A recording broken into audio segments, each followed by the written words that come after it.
when I first went You there. experienced what? Discrimination, I said, but it was kind of subtle, okay? It wasn't direct because I had a background for being a fighter. I was a boxer, trainer fighter, trained 2 world champions. People walked off a world champion, so I had a reputation for being tough. So they wouldn't come at me, you know. But when I went to the fire department, I met with the safety service director. As a matter of fact, the fire chief, he was so prejudiced, he had said, wasn't no blacks coming over to the fire department while he was there. He took his vacation. I started work in May of 1961, and he used to take his vacation in September. But he took his vacation in May so he could say, no nigga come on to the fire department under him. This was fed back to me later, okay? And so there was some 88 people in the fire service at the time. And out of 88 people, and I think out of 80 was 20 who were officers. Out of those 20 officers, only 1 agreed to work with me. And there was 2 firefighters at the time who agreed to work with me. And that they'd asked, okay? And only one, the one that agreed, okay, was Lalu Saboshan. Lalu Saboshan was Oriel Jiboshan.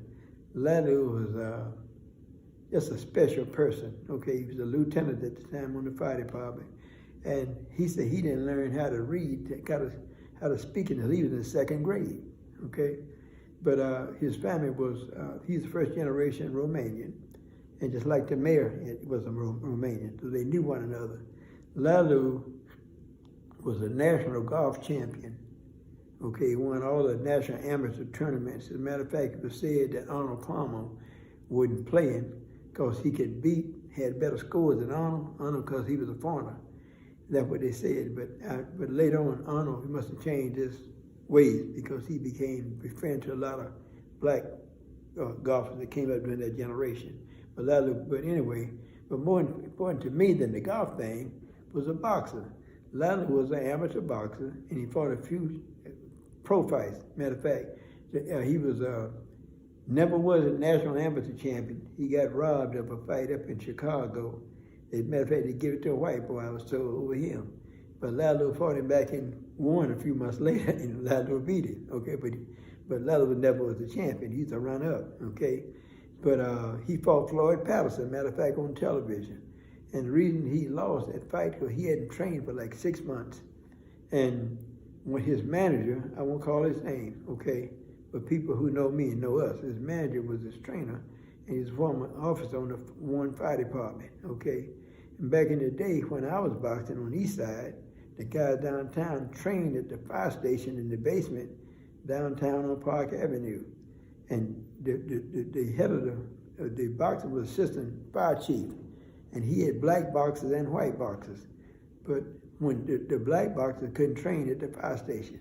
Now he's assistant chief, mind you now, but he couldn't bring his black fighters down there, okay? We trained on the east side, like I said, it's always more progressive. We got together, all right?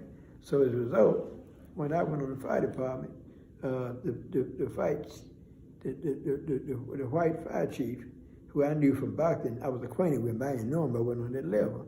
He'd see me coming and kind of ease out the way because he didn't want to be associated with me at the time.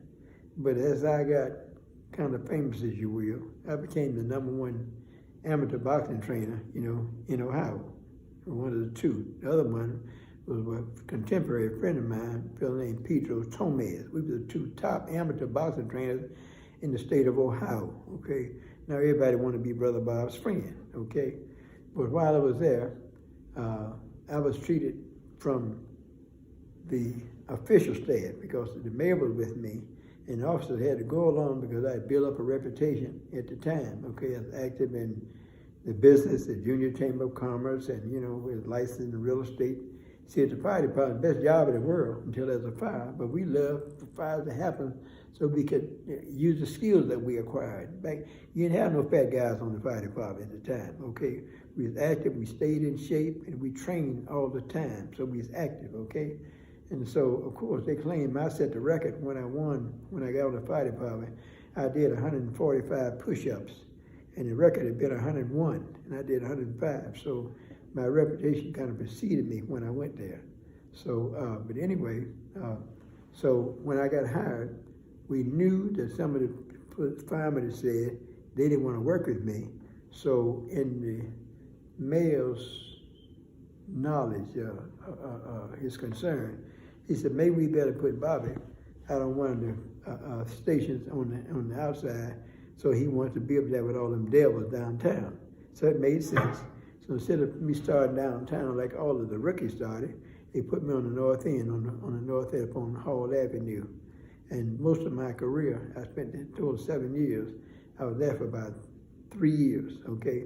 But that's when they had told Lalu and a fellow by the name of Clyde Bonar, they had only one full-time mechanic at the fire station downtown, okay? And he had to work 3 shifts like everybody else, but he's the best. And he wanted to get out to a side station so he could do his business, which is, I call it his hustle, on the side, okay? So he transferred over there to be with me. So Clyde became one of my best friends. He's one of the major businesses in the state of Ohio and around here. They call Rush Trucking and Sonic Trucking. Became a millionaire, okay? Because he took advantage of the time off and was at the fire department. I did the same thing. I won't tell you how much I made, but I paid real estate paid income tax on 3 times selling houses I did at the fire department.